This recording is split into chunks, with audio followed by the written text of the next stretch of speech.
Hi everybody, and welcome to my second video of two videos about the Nikon F3. So starting simple, we're going to mount and unmount the lens. Now there are a few different kinds of Nikon F-mount lenses. The oldest Nikon F-mount lenses were these, the NAI lenses. And you can see that it's got a smooth base on it, and it's got this little meter coupling here that was designed for the Nikormat series. They were replaced by AI lenses. This is an autofocus AID lens, so it's a later lens, but it's got the same AI mount, and you can see that there's a ridge here. This ridge is the same plane as this part of the lens here, and what they did was they cut away for the auto indexing mount. The ridge on the AI lenses connects with this pin right here. So with an AI lens, they're pretty simple to mount. Just line them up. Here's your mounting index mark. And that lines up with F16, I believe, on all lenses. Turn it counter or anti-clockwise until you hear it click, and it's mounted. With AI lenses, you want to make sure that you have this meter coupling pin in place. It should be pointing away from the camera body if you're going to mount an AI lens. If you're going to mount an NAI lens, such as this one with the nostrils and the smooth rim, you want this meter pin to be pointing upward. So you push this little silver button right there, and then as you're pushing it,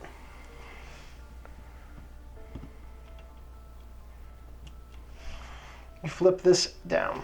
So let's see that again from a better angle. Push the silver button, flip the meter coupling down. And you flip the meter coupling down because if you didn't, this ridge could break the meter coupling right off, and that's going to make it impossible to meter effectively and as designed with your AI lenses. You can still, of course, do stop-down metering, but you don't want to break the pin off.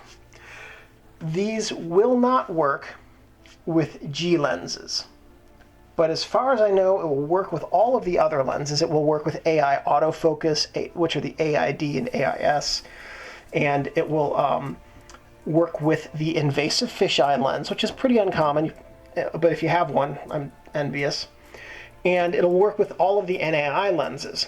The G lenses do not have a manual aperture control on them, so you can't stop them down, and so this camera can't work with it. So now with this pin down, I'm going to line up. So you line up your focusing mark here with the white dot, turn anti-clockwise, and there you go. And you can see, because this is an NAI lens, that the tab is folded back and safely in place. One thing to bear in mind is that if you use an autofocus lens, autofocus will not work. This camera has no provision built into it for autofocus, and the autofocus prism only works with the two autofocus lenses, which are both extremely rare now, if I understand correctly, that were designed for that prism. So there is no autofocus on this camera. Next thing we're going to do is change the battery. So this requires two batteries, two LR44 batteries, just like these two right here. And I actually have more batteries. In fact, I have so many batteries, I'm going to make it rain LR44s. Look at that. And so the first thing you want to do is grab your nearest, whatever is this, 25 Ore Denmarkian coin. And we're going to turn the battery cover anti-clockwise or counterclockwise. So make sure that your LR44 batteries do not have finger oil on the contacts. Now here's the battery cover, and you can see it has this plastic sheath on it. The plastic holds the batteries in place, and you can see that it's marked 1.5 and 1.5 volt, and it shows you the shape of the battery pointing downwards. the shapes on the plastic correspond with the battery shape. So positive is facing away from the battery base. So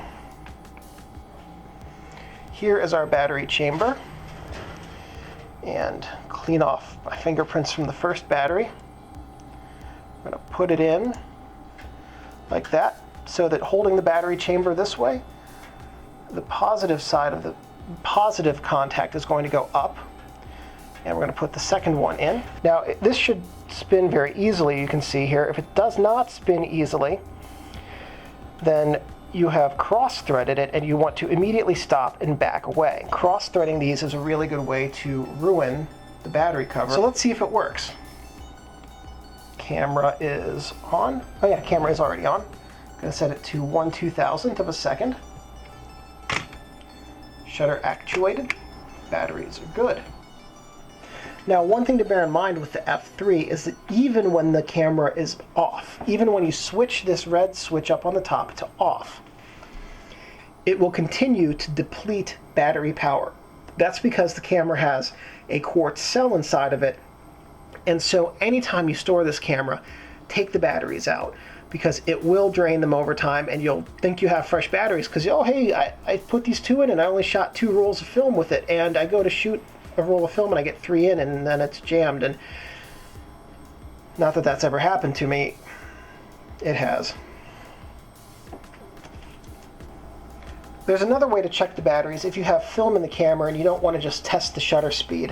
What you want to do is go into manual mode, and you go into manual mode by switching out of A. So this camera has 2 modes: automatic aperture priority mode, which is A, and manual mode, which is setting your dial to a shutter speed.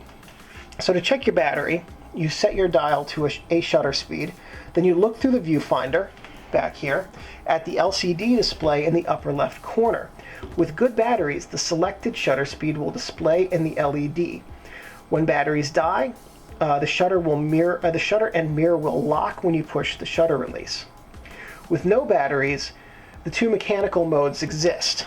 So the first was the one I showed you in the first video, where you can release the camera with the switch on the front here.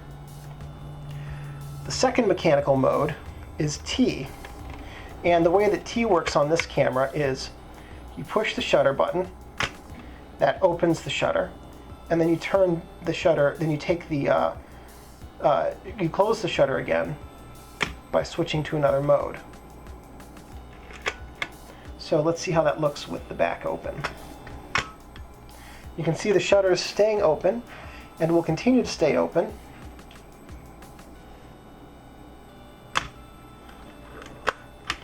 And you can also see with that, oops. You can also see, while I have the back open, the light meter inside. Right there. Anyway, that's the light meter, and that allows the camera to have off the film metering. There we go. So flash photography. I get a lot of questions about flash photography with the cameras I do these videos on. So the Nikon has a few different ways to do flash. You can get the proprietary Nikon hot shoe adapter for here. You can plug the flash into the PC port on the front of the camera. That's absolutely the easiest and best way to do it. If your flash does not have a PC port plug to receive the cable, then for like $3 or $4, you can buy a hot shoe with a PC port cable coming out of it, and then plug that cable into here and then mount your flash into the hot shoe. So that's the PC port's absolutely the best way to do it, because it allows you to move the flash off the camera. The worst possible place to have a flash is right on top of your lens pointing at your subject, because you're going to get very flat, plasticky looking images, especially if you're taking pictures of people. So there are 2 flash modes here. With X, it triggers the flash at 1/80th of a second if the camera's on. So 1/80th of a second and it triggers the flash.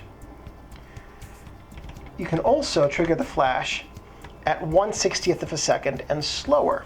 Now 1/60th is red because it's the fastest manual shutter speed that you can set and still trigger the flash and still get the image to turn out properly.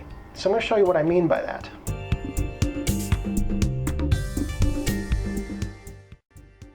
So that was 1/60th, and you could see there that the entire shutter curtain was open for a split second.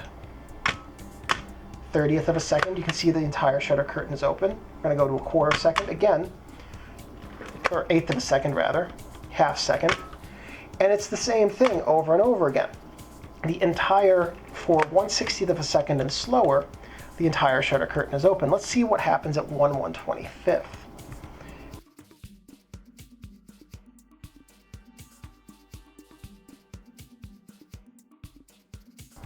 So let me demonstrate what that means. Let's say that this, what you're seeing right here, this Nikon F3, is what you want to take a picture of. So you've got a flash curtain, okay? Right here, my hand represents the flash curtain. When you take a picture at 1/60th of a second, this this shutter curtain opens. There's the image. Okay, that's fantastic. It's open for 1/60th. It's open for an entire period. The whole shutter curtain is open. Light comes in and hits the entire film plane all at once for a split second.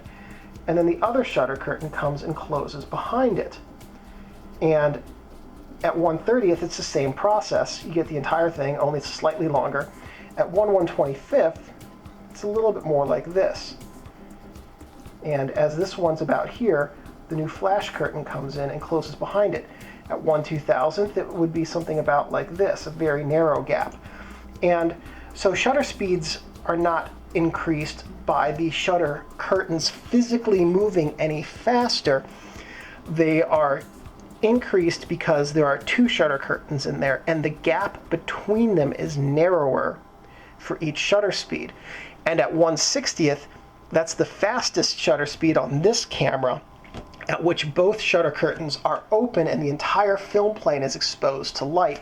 Flash goes off, all the flash light bounces off the subject, hits the film plane, properly exposed subject. Shutter curtains close. So when using a flash, you can either set it to 1/60th, or ideally, you can set it to X. X is a little bit faster of an exposure and will give you slightly like 1/3 of a stop more in terms of exposure options. One other thing on flash, this camera can take X flashes, FP, M, MF, all the different bulb types. Bulb type cameras, I don't really talk about the bulb flashes because they aren't made anymore, they're obsolete. You can't really get bulbs even. So anytime I talk about flash, I'm talking about an X flash, which can also be called a modern or an electronic flash. And those are the kind you can pick up in any store today. So grab your F3. Let's figure out how old it is. First thing you need to do is set it so that you can get to the back of the camera. We're going to open it up. Now, on the back hinge over here, there's a little pin right here by my finger. You're going to put your thumb on the base of the camera and push the pin downward and just angle the back off and lift like that. You do not make this motion. There's a little pin right here that holds the base of the camera back in, and if you make this motion, you're going to pry that pin off, and you will not be able to get your camera back onto the camera. It will fall off and you'll have light leaks. So as you're taking it off, pull upwards like this and keep the camera back close to the body. You want to try to protect this little pin down here. So underneath the hinge of your camera, there is a code. The first character will be 1 through 9, O, N, or D. And those 1 through 9 represent January through September, respectively, the month's number, O for October, N for November, D for December. The second character is the last digit of the production year. So a camera produced in 1982 or 1992 will have a 2. There we go. is 03VJ. So it was made in October of either 1993 or 1983 or 1993. The V and the J are, as far as I can tell, internal production codes, and I couldn't find any resources that explained what significance those had. So what you want to do then is use the serial number to ascertain the decade. My serial number is 1635441. That's a pretty low serial number. So I feel pretty confident going out on a limb that this one was made in 1983. Also, since the LCD is shot, I would hope that the LCDs in these would last more than 20 years. This one has not. But I'm going to guess that this was made in October of 1983. There you can see the little pin on the bottom that I was telling you to protect before. To put the back on again, just rest it in place. And again, you don't want to angle it in. Set it here, slide it down, and now you're going to put your finger on this pin, push it down towards the camera's body again. And after you've pushed it down towards the camera's body, the back will just nest into place, and there's a spring in here which will push the pin back into place and hold that snug. So this camera had a ton of special features. It was more packed with special features, I believe, than any camera that I have done a video on to date. So the first one is that this had a huge supporting system, not the biggest ever, that was the Canon F1, but this had a huge supporting system that allowed this camera to be customized for any need, including motion picture use. It was taken into the space shuttle by NASA. You could get film backs. It could hold 100 feet of film in them and just go through 100 feet of film. That's a lot of film. Assuming that a roll of film is 5 feet, that's 20 rolls of film you could go through with the 100-foot back. There's also a 250 exposure back, but go big or go home. And then there were other backs, the data back and the digital back. You could have custom prisms, a waist level prism that would allow you to look straight down at the focusing screen, and power winders, special tools for microscopy and astrophotography, and all kinds of just amazing gear. There was even a back for this that allowed you to shoot 4x5 Polaroids straight through this camera, and it angled the light around until it hit the Polaroid. So forget getting your prints developed, just go straight to the Polaroid print. Inside it has a secondary mirror under the primary mirror, and that mirror is used for metering, and it can only be seen when the primary mirror is partly folded up. Don't do it. I'm going to do it for you so that you don't have to try it on your camera, because it can be a little tricky. Okay, so now if you look at your copy, you can probably see that there is a slightly dark spot in the mirror. You might even be able to see it in the video here. There it is, yes. You can see that slightly dark spot. And that dark spot is an area of partial silvering that allows some light to go through the mirror and hit the second mirror and then bounce down for metering. There you go, you can see the secondary mirror, and as the primary mirror folds up, the secondary mirror folds up and nests in it so that the film can be exposed. Now, as we saw when we were looking through the back, you can see that optical receptor in there. That is your off the film light meter. And so what happened is you'd have your primary mirror right here.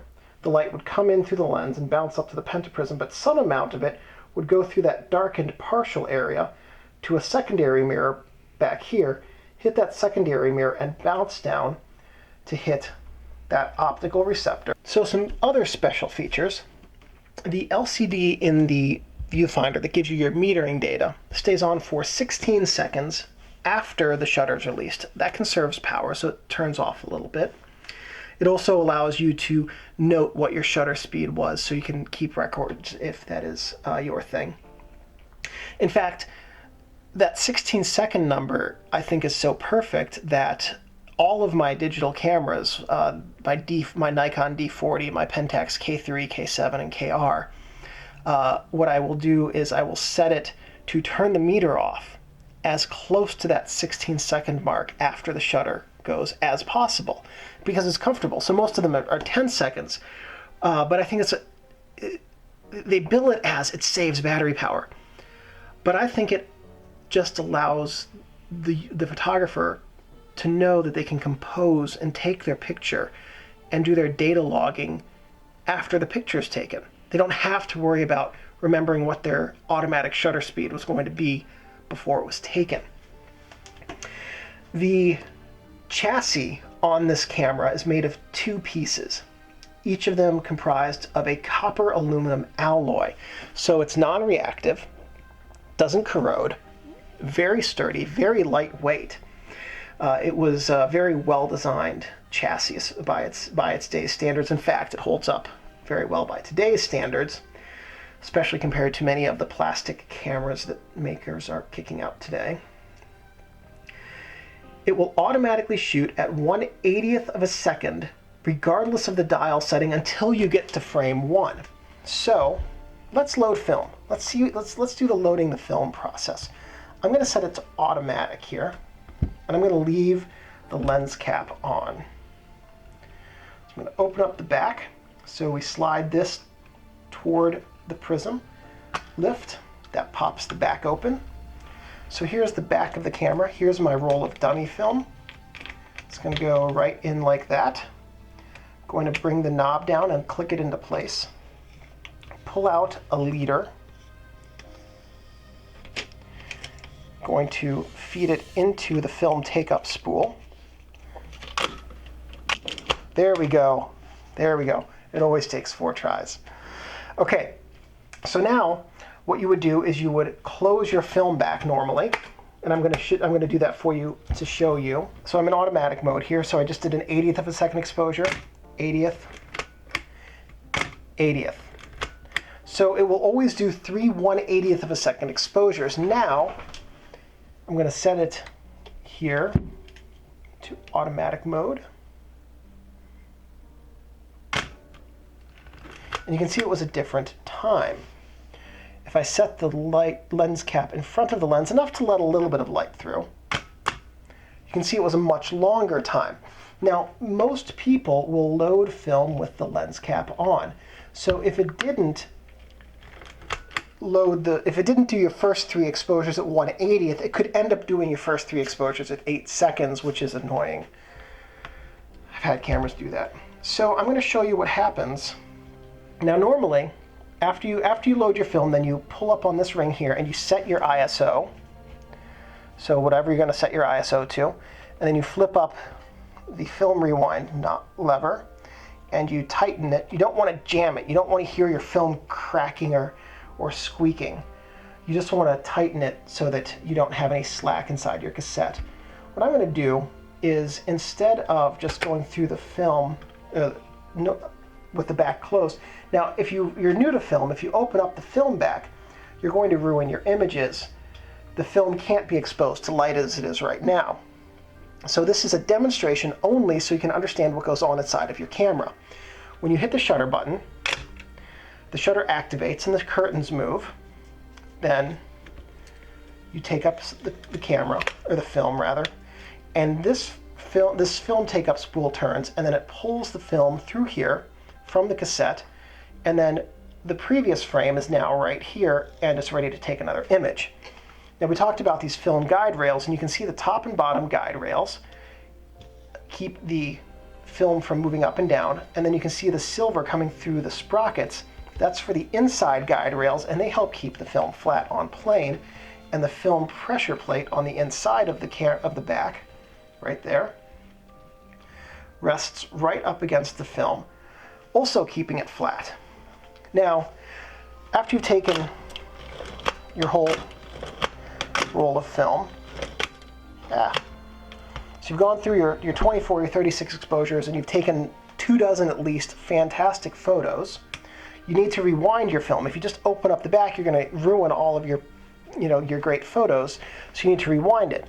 But you can't just jam the rewind lever because it's not designed to be rewound straight away. There's a lock. So right here is the tension sprocket, right here, and that's keeping your film in place. So you push the silver release on the bottom of the camera, you'll hear it click, and now you're good to rewind the film. And so before opening the camera back, you rewind the film the entire way. And I'm not going to rewind it the whole way because I want to reuse this dummy cassette. You'd rewind it the entire way, and now you can see that this sprocket here rolls freely in either direction. After taking a shot, it will roll forward, but it's not supposed to roll backwards. There it goes. Now it's locked. So this is why it keeps tension on the film, because it won't allow it to move backwards, only forwards.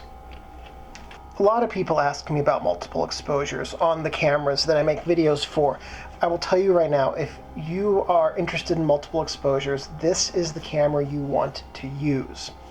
So I showed you previously what happens when you take a picture inside of the camera. Now watch what happens with the film rewind knob as I take a picture. You can see as I advance the film that it rotates. So let's say that we want to do a double exposure. Here's the mechanism by which we do it. Flip this out, take the exposure. You can see film rewind knob does not move, indicating that the film is not moving. So that's not what you need to do to take a double exposure. That's part of it. So let's say that you're going to take you're planning your double exposure. You want to start by composing the image. Typically, your best bet is on a tripod, though not always, because you can do a lot of very creative double exposures with two different scenes, hours or days or minutes apart. So you compose the image, you get an image of it in your mind. So what you're going to do is you're going to set up your camera, you're going to flip the multiple your exposure button, or take that back. So what you're going to do is you're going to compose the image, you're going to get it in your mind. Then you're going to take your first shot. Then you're going to flip the multiple exposure button and advance the film. Okay, so that's the mechanism behind it. You can repeat this as many times as needed to achieve your desired image. If you want to stack 1,000 images on top of each other on the same frame, you can do that. There is literally no limit to how many times you can do this. So after you do that, however, I've just made my awesome double exposure. Now I want to make a dead exposure. Put the cap on the lens, and then you advance it, and you let that next frame be blank, because the double exposure will change the registration alignment in the film, and if you don't have a blank frame after the double exposure, you risk an overlapping exposure. But there's a little bit of science behind the double exposure. You need to compensate for it. So let's say you're going to take a double exposure and your light meter says 1/125th at f5.6. Now, if you take your picture at that, and then you take the second one for your double exposure, that's equivalent to taking a single picture at 1/60th at f5.6, because it's 1/125th and 1/125th. So you're giving it twice as much light, or one stop more light than it requires. So you need to compensate for this. And there are two different ways to do it. You can compensate manually. 1/125th at f5.6 for a double exposure is the same as 2 exposures at 1/250th at f5.6, 3 at 1/500th, 4 at 1/1000th, 5 at 1/2000th. The other thing you can do is you can use the compensation dial right up here. So you would push the silver button, and you need to compensate about 2/3 of a stop per image. You'll need to experiment a little bit with your camera, because as they've gotten older, they're a little bit out of specification with use and time. But a 2/3 is a good starting point. So what that means is these numbers here, +1, +2, -1, and -2, indicate the amount of relative light that you're going to give it. So if you're going to take multiple exposures, let's say you're going to take a double exposure, you would go down 2 dots just shy of -1. If you're going to do a triple exposure, you would go down 2 dots, 1 dot more than -1, and a quadruple exposure, you'd go all the way to -2. And that way what would happen is your camera would automatically calculate the shutter speed based on the amount of compensation. So if your light meter says 1/125th at f5.6, you would set it at 1/125th, set your lens at f5.6, compensate, and then this would actually change the shutter speed for you to give you the amount of compensation that you would like for your multiple exposure.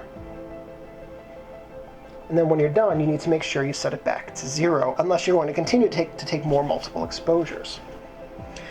Do not compensate for multiple exposures using the lens's aperture ring. The reason is because it's a little bit outside of the scope of this video, but aperture changes the depth of field, obviously. That's one of its key functions. It's in fact its most important function. So your exposures will have different focus points if you change the aperture. It also changes color.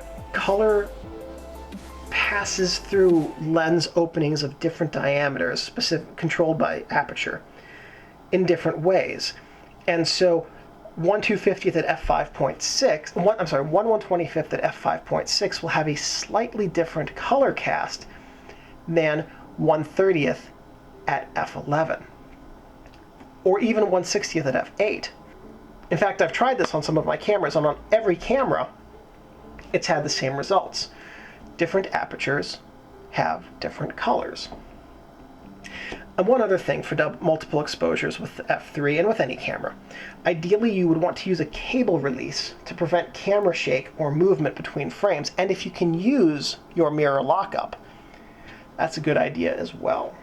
There's one other special feature to mention about this camera, and that is because of all of the locks and different things on this camera, the shutter lock, the exposure lock, the different locks on these buttons down in the front, the lock on the compensation button, the lock on the back on the opening, the having to lift the ring to change the ISO, the lock on the shutter dial. Because of all of that, it is virtually impossible to accidentally change a setting on this camera. Virtually impossible. And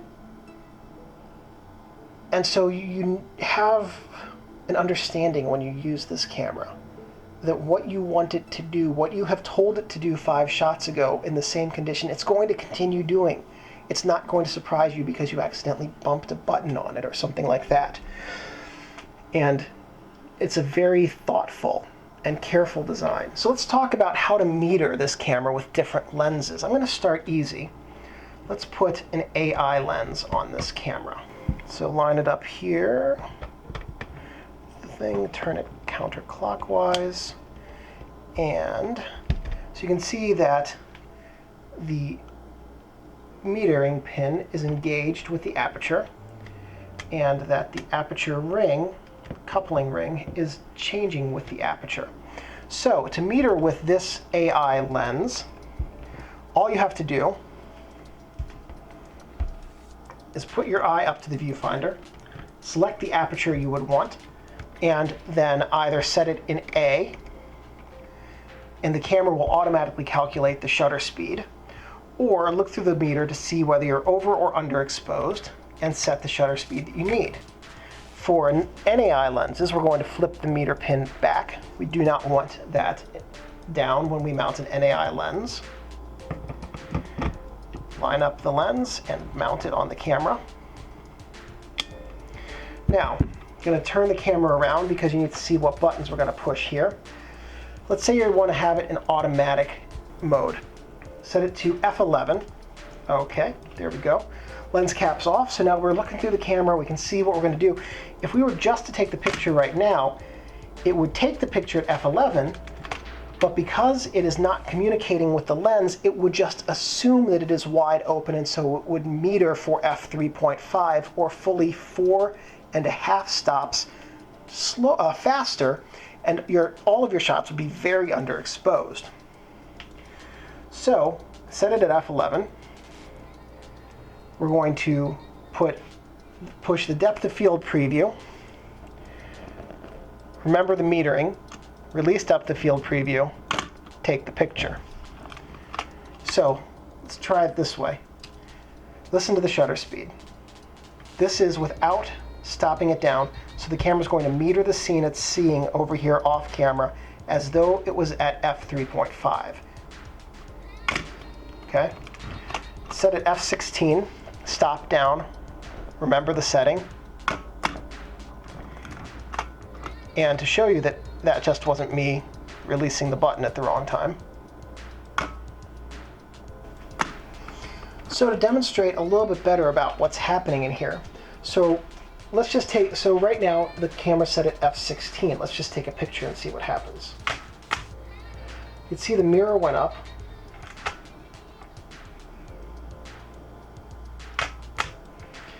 And the aperture stopped down. So it's metering at f3.5, but taking the picture at f16.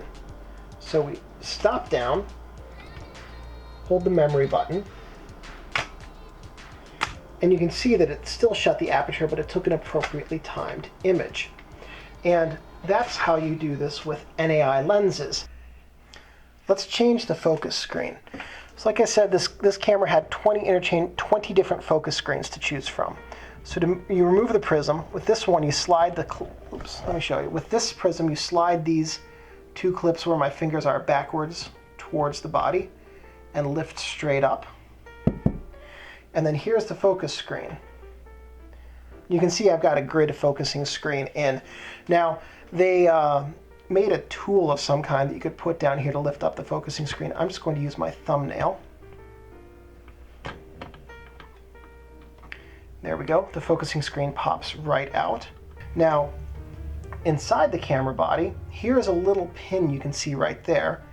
And on the focusing screen up by my finger, there's a little divot. So you can only possibly put the focusing screen in one way because the pin goes into the divot, and there's no other way that the focusing screen can fit in, so it has to be loaded properly. And because of the housing is created to the proper specification so that the focusing screen is at the proper placement. If your focusing screen was a fraction of a millimeter off, as can be the case with focusing screens that don't have housings and don't lock in place like this one does, then your focus on all of your images will be off. Then you replace the prism the same way. You push back on the clips and set it in and let the clips go, and the clips should both easily slide forward. Push down on it a little bit just to make sure it's seated properly, and you're set. If you have a rocket duster or a brush or canned air, if you hold it far enough away, canned air is a very good way to damage a camera. You can also clean out the inside of your camera. But the fact that you can take off the prism, take out the focusing screen, take off the back and the lens allows you to clean dust out of your camera and gives you a higher quality finished product. Hey, so let's use the self-timer to take some photos. I'm going to switch to a manual shutter setting because I'm going to leave the lens cap on. So the self-timer has a little knob back here at the base of the shutter and also a lock right up here, and you just put your fingers on it and rotate until the red dot is uncovered. So both red dots means you're going to take a self-timed image. Take the picture. As you can see, I'll turn off my main light. That red light's going. And it increases its flash rate as the image is about to be taken, and then it takes the picture. One thing you can do is lock up your mirror. So you take your meter reading, you know exactly how fast you need to set your shutter speed, what you want your aperture to be. You lock up your mirror, set up the self-timer to go, and now what will happen is when it takes the picture, the mirror won't flip up, it will already be up, and you'll have a more stable image. When you're done, you just flip that back into place, and you're good to move on. The same thing applies if you just want to use mirror lockup. Let's say you want to take a star trails photo. Star trails are great photos to take. They're challenging. You've got to sight them and do all kinds of great fun technical stuff.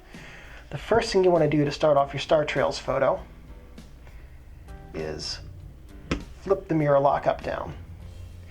And now you have your mirror locked up. You set it all at infinity, and you set the aperture that you want, and you have your lens set as you want. And then you take off your lens cap and you have everything set. You flip the shade into place in the back here.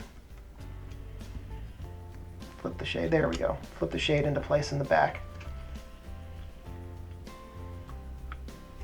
Take that, and for your star trails, obviously you would have a cable release in, and you'd have it in bulb mode, and you'd set this cable release lock so that the shutter would stay open for hours, as long as you need it to take your star trails image. But that's the process for it. Alright, and here is what you see when you look through the viewfinder. Most of these will not have a grid focusing screen like I do. That's an add-on. The metering LCD is that little lighter spot up there in the top left of the viewfinder. And viewfinders include an LCD illumination. I do not have one. But this is the rest of the viewfinder. That's it. It's very wide open. There's nothing really to distract you. The LCD is off to the side.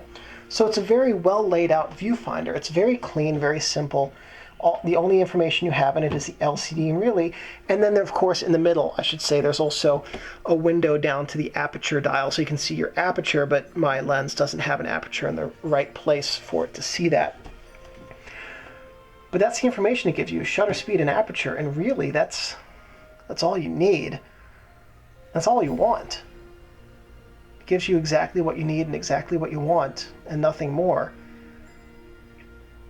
And then it goes and it does a fantastic job at everything else. So let's talk about exposure compensation a little bit. Here is your exposure compensation dial over on the side. And you can see it goes from 0 to plus or minus 2. It's good for more things than just double exposures. Let's say that you want to bracket your image. This camera does not include automatic bracketing, and that's fine. Automatic bracketing is nice, but not mandatory, quite frankly. So you would set your shutter. Let's say you meter a scene at 1/125th. You're looking at this scene right now, right here that we're seeing in the video, and the camera tells you it's 1/125th at f5.6. Well, maybe, but this is a really dark camera, and if I do that, it might turn out looking grayish brown like it does right now on my view screen, or these light areas might be really blown out. Well, I'll tell you what. Let's do 2 stops underexposed. So that's 1/30th of a second. Let's do 1 stop underexposed. Let's do no stops underexposed. And bearing in mind, every time we change this, it's only changing the shutter speed. It is not changing the aperture at all. 1/250th.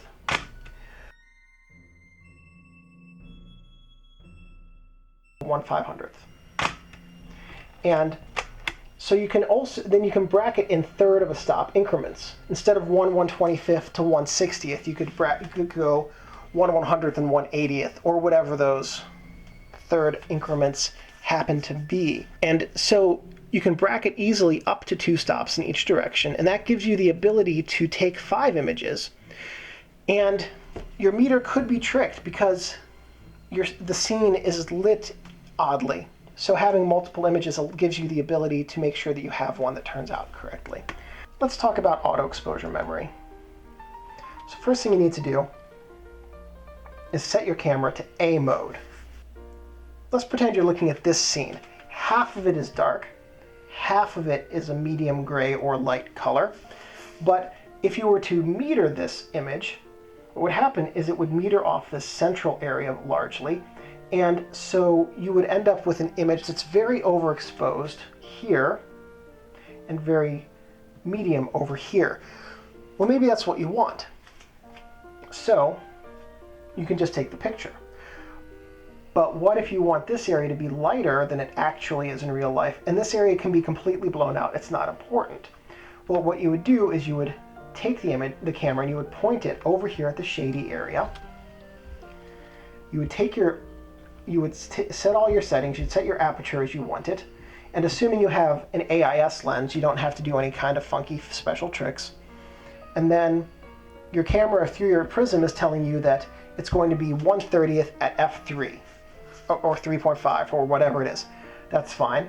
However, if you metered over here, it would be 1/250th. So you push this button down here on the bottom. This is the memory lock button. You press it and hold it, metering. You meter off this dark area. You press and hold the memory lock button on the front. You recompose so you get the scene that you want, and then you take the picture. And so it will have metered at 1/30th at f3.5 over here, and now it will take the picture at 1/30th f3.5, whereas if you release the lower button, the memory lock button, now it will tell you the proper exposure is 1/250th at f3.5. Likewise, let's say you want this to be properly exposed, and this can be completely dark. So you would do the reverse. You would aim your camera over here, you'd press the memory lock button on it. You take, now bearing in mind again, keeping it in aperture priority mode, recompose your image, keep holding the button, take the picture, and then it will take the picture at 1/500th, let's say, and then all of this will be completely dark, and this will be properly exposed. So the memory lock button gives you the ability in aperture priority mode to remember camera settings, to hold them in place so that the camera doesn't automatically change them as the scene changes, and compose an image as you want it to appear in your mind. And so this is it, the Nikon F3. The end of a camera era. This was the best of Nikon's exclusively manual focused cameras. Good meter, good body, lots of features, very nice system, and a number of really fantastic lenses to support this camera.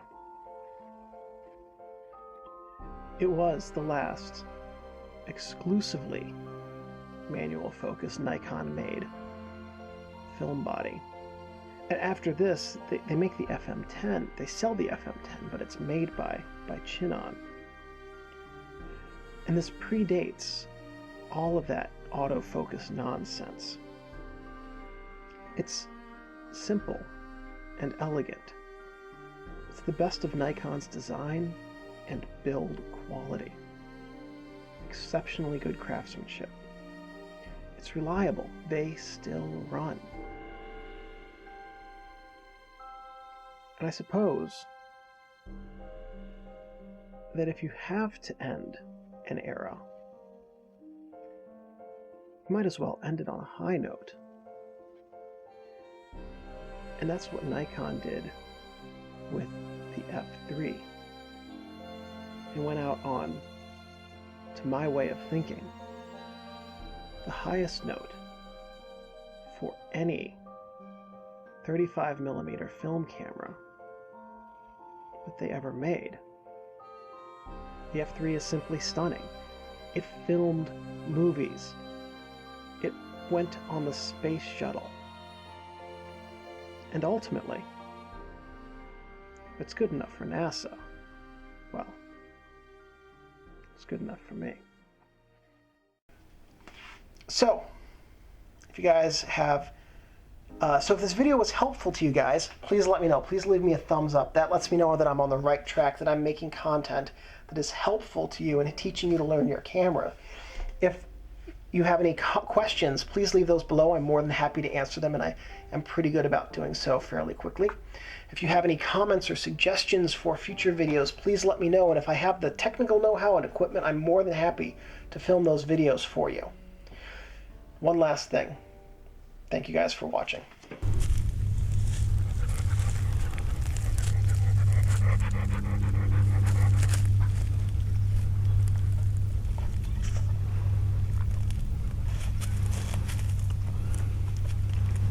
activate the shutter, and that was 1/80th of a second. And oh, look at that. Bring it over to the film take-up spool and slide it into the take-up spool. Hit the shutter button. There we go. That's going to work this time. No, it's not. I'm going to pull out the leader. I'm going to feed it into the take-up spool. And advance, and that didn't even go.